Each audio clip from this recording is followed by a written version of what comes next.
Halo, Assalamualaikum teman-teman Jajilogi, apa kabar? Doain pasti pada sehat keluarga. Nah, ngomong-ngomong pertanyaan yang sering kalian tanyakan ke saya, salah satu yang paling sering adalah mereka menanyakan kira-kira mobil apa yang sangat recommended untuk digunakan mereka overland. Dan salah satu pilihan saya adalah mobil ini.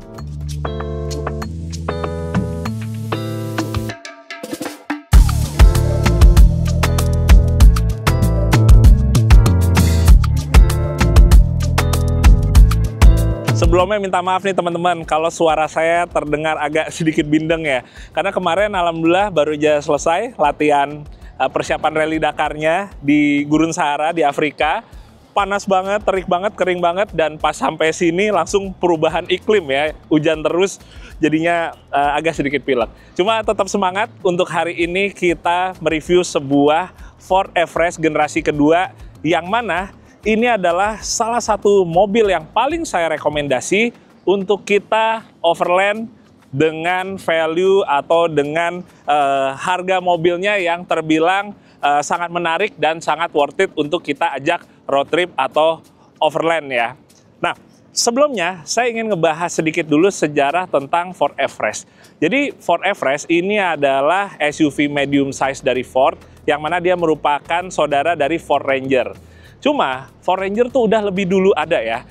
Jadi versi globalnya Ford Ranger itu udah ada dari tahun 98. Sementara saudaranya ini si Ford Everest baru ada di tahun 2003. Nah, yang menariknya adalah ternyata selama 20 tahun lebih itu Ford Everest ini sebenarnya baru ada 3 generasi saja. Yang banyak selama ini adalah facelift-nya yang jadi terkadang orang suka bingung ya, mikirnya ini adalah generasi baru lagi, ada generasi baru lagi, padahal hanya sebuah facelift. Nah, dari 3 generasi itu, kenapa nih saya rekomendasi Ford Everest generasi kedua ini? Jadi begini teman-teman, di antara kompetitornya, kalau kayak Everest gini kan Pajero Sport dengan Fortuner ya, dan ada beberapa kompetitor lainnya.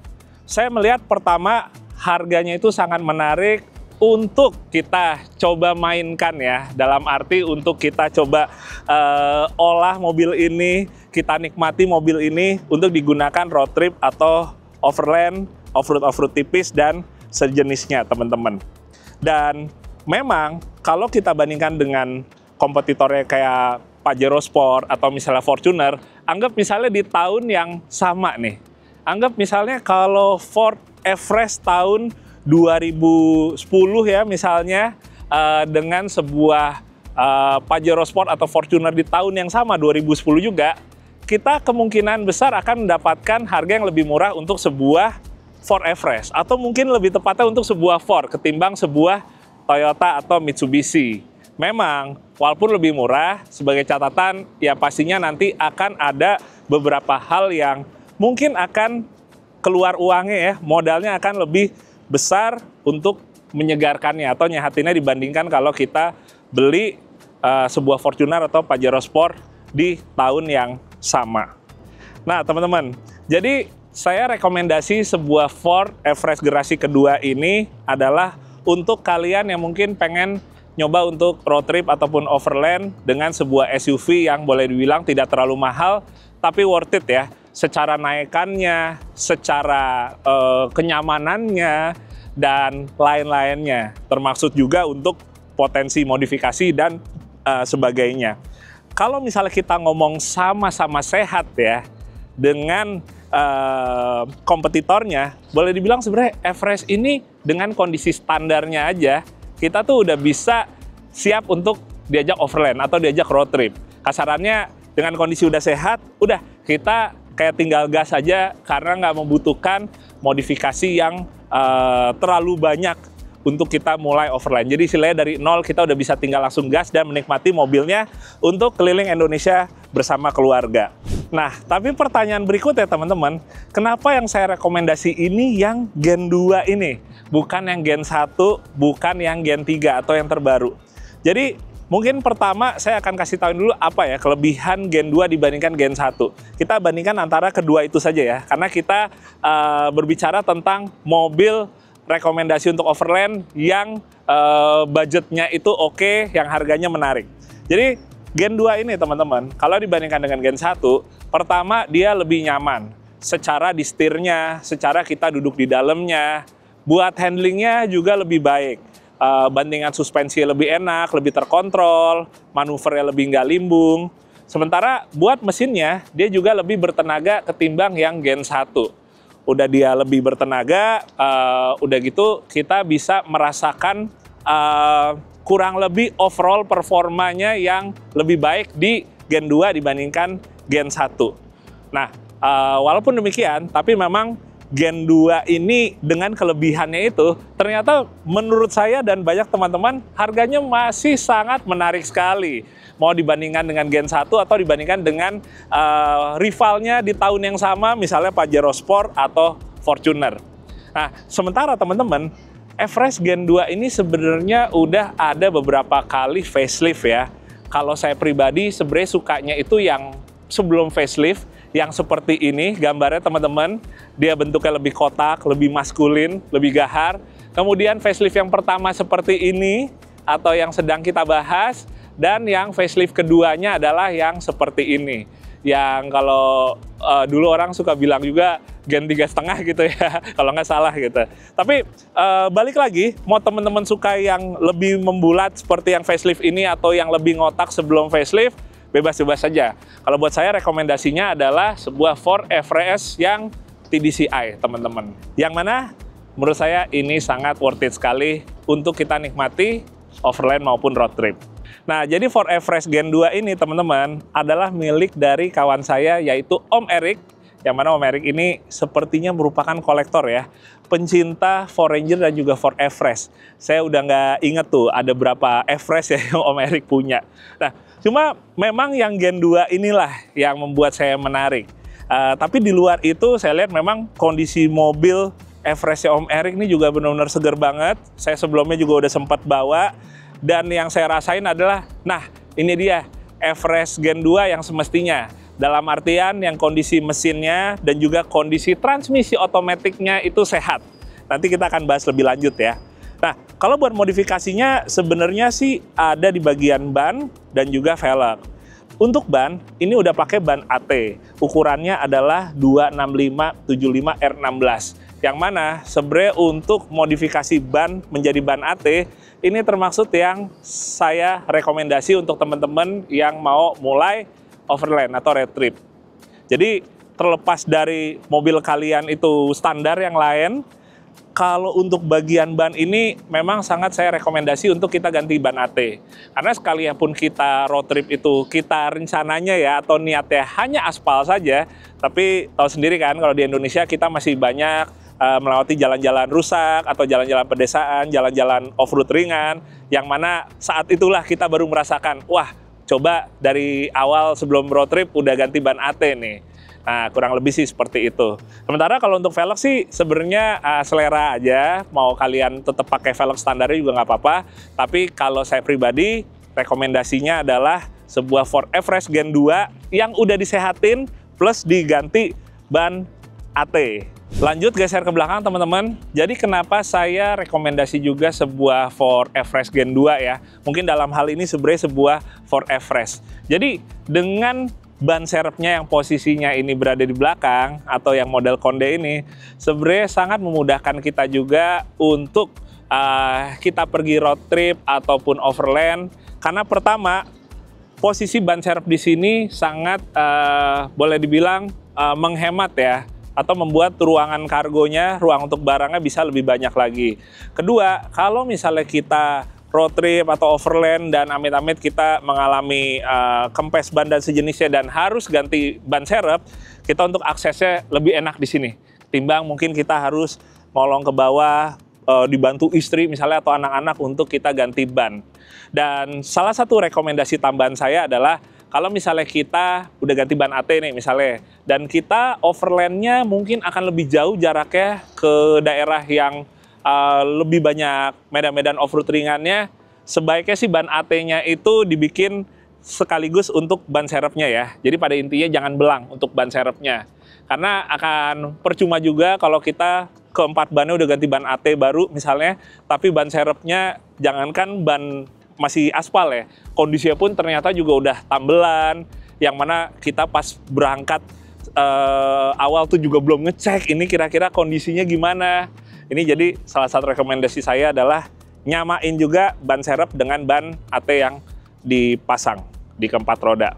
Berikutnya, kita akan ngebahas untuk kaki-kaki. Dan ini juga salah satu bagian yang kenapa saya rekomendasi mobil ini untuk kita overland, teman-teman.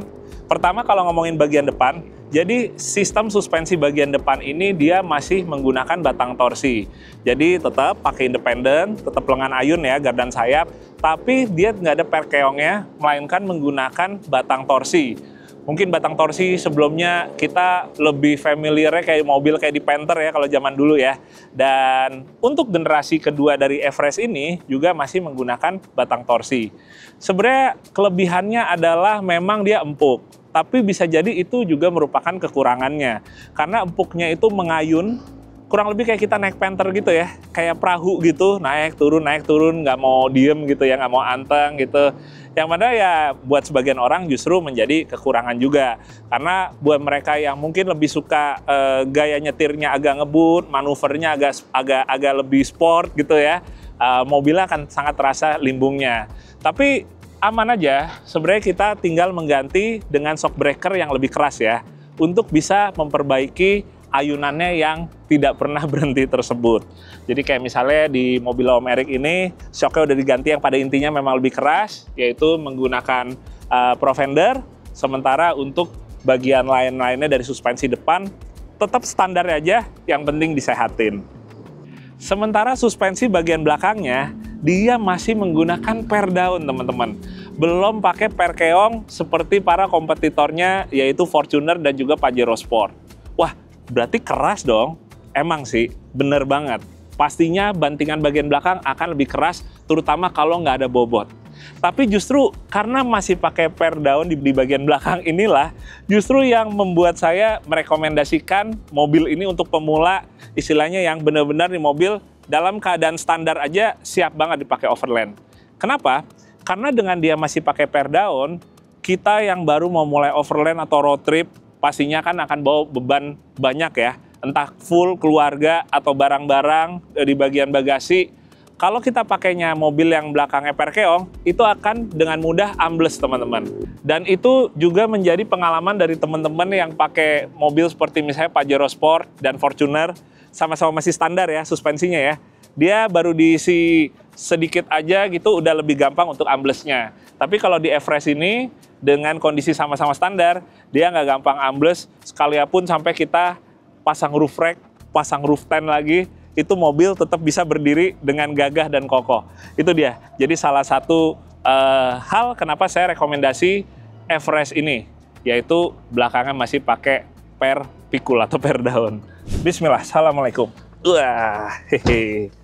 Nah teman-teman, berikutnya kita ngebahas untuk interior ya. Jadi Everest, sekalipun udah yang Gen 2 ini sebenarnya kalau dibandingkan sama kompetitornya, hitungannya dia nggak lebih mewah, nggak lebih wah, nggak lebih canggih juga gitu ya. Menurut saya sih biasa-biasa saja, tapi lebih dari cukup. Di bagian dalam sebenarnya yang pengen saya bahas lebih yang terkait dengan drivetrain ya, atau transmisi. Nih kalau teman-teman lihat, nggak ada tuas ataupun nggak ada selektor untuk mindahin dari 4x2 ke 4x4. Ya, karena memang yang saya rekomendasi ini road trip atau overland untuk pemula ini memang sebenarnya bisa dimulai dari yang 4x2. Bukan berarti maksudnya yang 4x4 nggak rekomen ya, rekomen juga sama. Cuma saya melihatnya adalah sekarang ini kalau kita ngomongin overland, terkadang kayak haram gitu kalau kita nggak menggunakan kendaraan 4x4. Padahal sah-sah aja. Nantinya dengan kita 4x2, yang berbeda adalah ya kita lebih nyesuaiin destinasinya.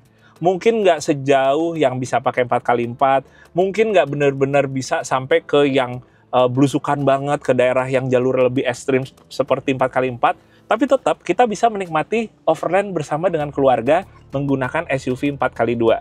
Itu dia kenapa saya melihatnya Everest ini jadi salah satu juga rekomendasi untuk kalian yang mungkin baru memulai road trip dan juga overland dengan keluarga.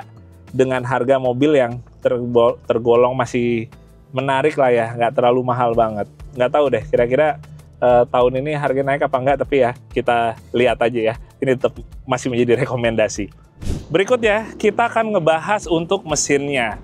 Jadi, balik lagi seperti tadi di awal, sebenarnya kenapa saya rekomendasi Ford Everest yang Gen 2 ini, karena mesinnya sudah yang TDCi, atau sudah yang berteknologi Common Rail. Pasti ada plus minusnya. Jadi kayak tadi di awal saya bilang, mesin ini bandingkan dengan yang TDI, dia itu lebih halus, lebih bertenaga, secara overall dari feeling menggunakan mesinnya menurut saya juga lebih enak gitu ya. Gas-gasannya gitu, bahasa gampangnya kayak gas-gasannya itu juga buat saya sih lebih enak gitu dibandingkan yang generasi pertama. Dan satu lagi, untuk konsumsi BBM-nya, dia juga sedikit lebih efisien dibandingkan dengan yang TDI atau yang Gen 1. Tapi bukan berarti mesin ini juga bebas dari masalah, teman-teman.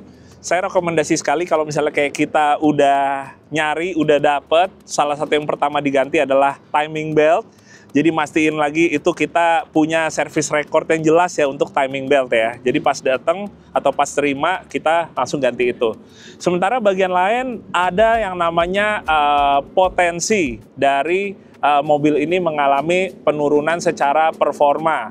Misalnya dari sistem common rail yang kotor ya, injektornya, MAF sensornya, EGR-nya, itu terkadang yang bikin kadang-kadang orang suka ngeliatnya nih mesin Everest yang TDCi ini nggak lebih bertenaga ketimbang Fortuner atau Pajero Sport.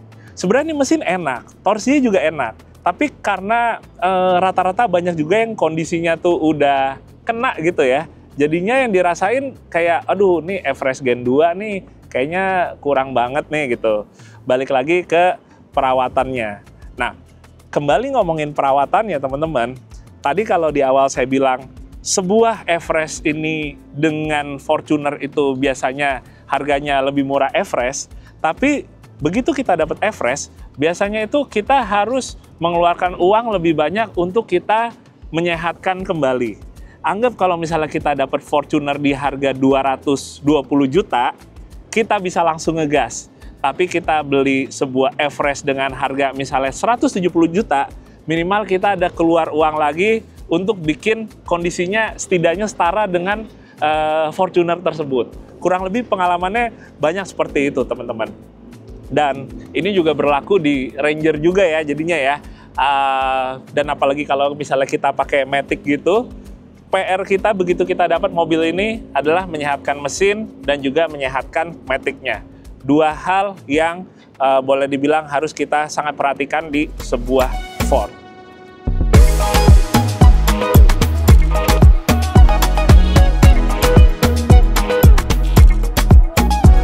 Oke teman-teman, sekarang saatnya kita untuk test drive singkat nih.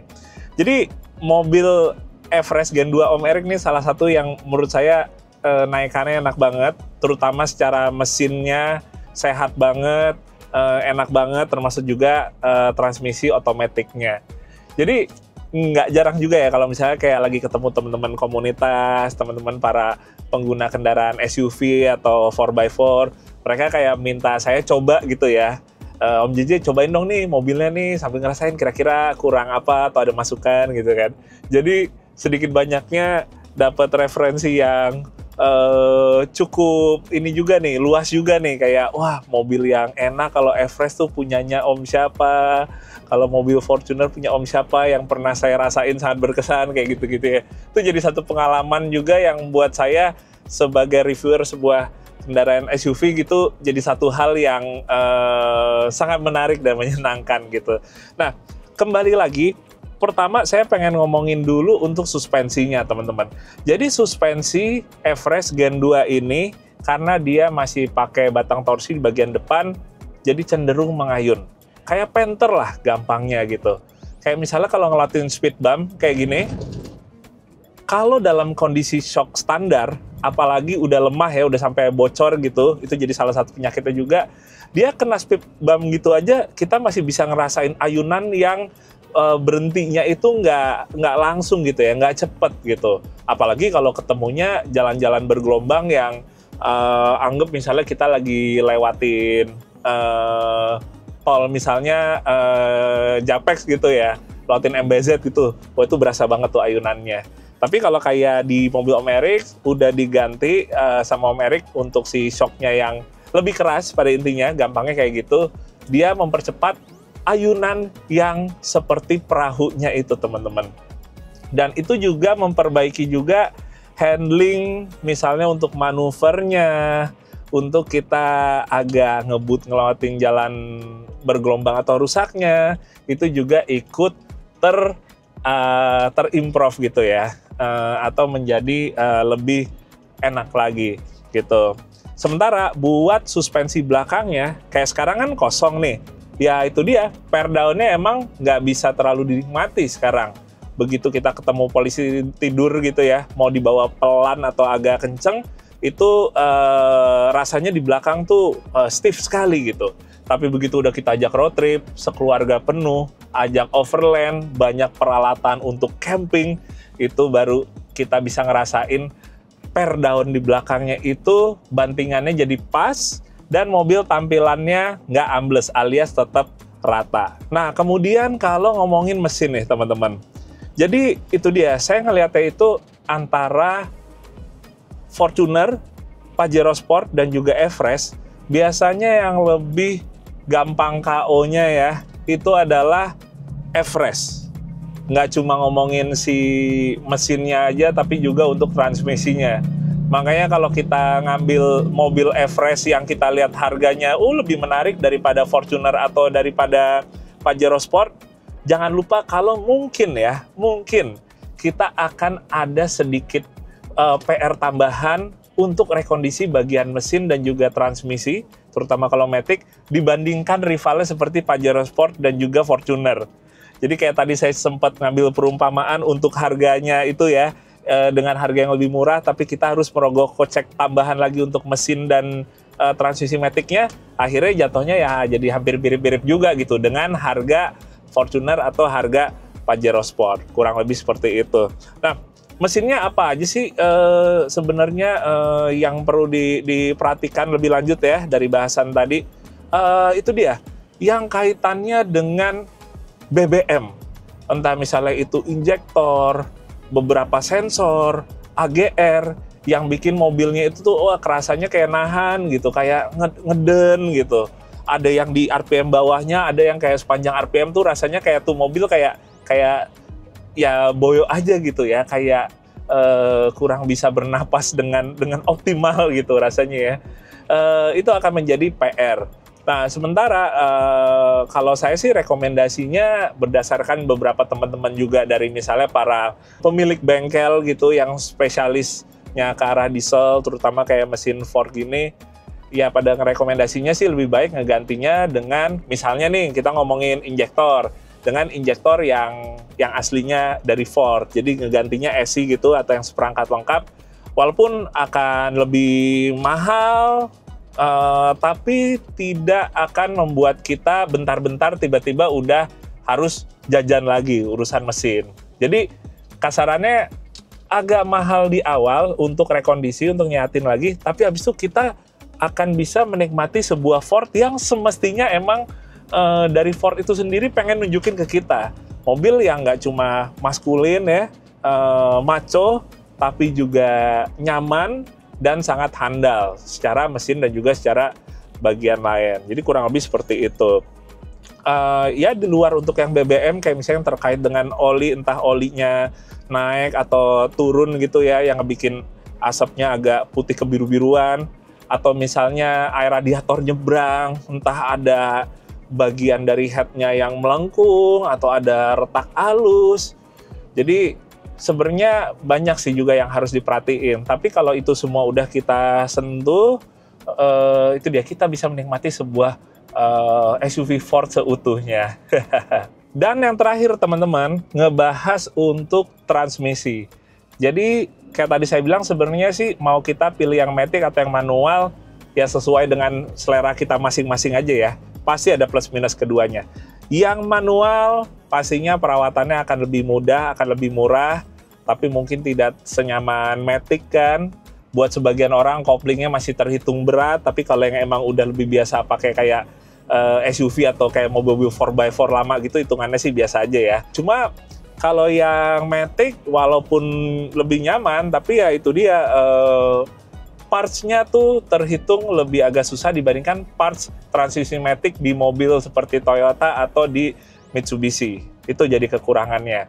Cuma kalau kayak rasanya seperti gimana, biasanya kalau yang Matic, dia kalau udah udah agak kena gitu ya, udah nggak bagus, dia suka kayak ngejeduk. Terutama kayak pas di gigi 2 ketiganya kalau nggak salah tuh jeduknya tuh lumayan berasa gitu. Sementara kalau di yang manual rasanya mungkin kayak slip coupling aja ya kalau udah nggak bagus. Tapi ya kembali lagi, kalaupun misalnya keduanya direparasi atau di overhaul gitu, udah pasti yang Matic akan lebih mengeluarkan cost lebih tinggi ketimbang kita mereparasi atau nyegerin transmisi manual. Kurang lebih itu.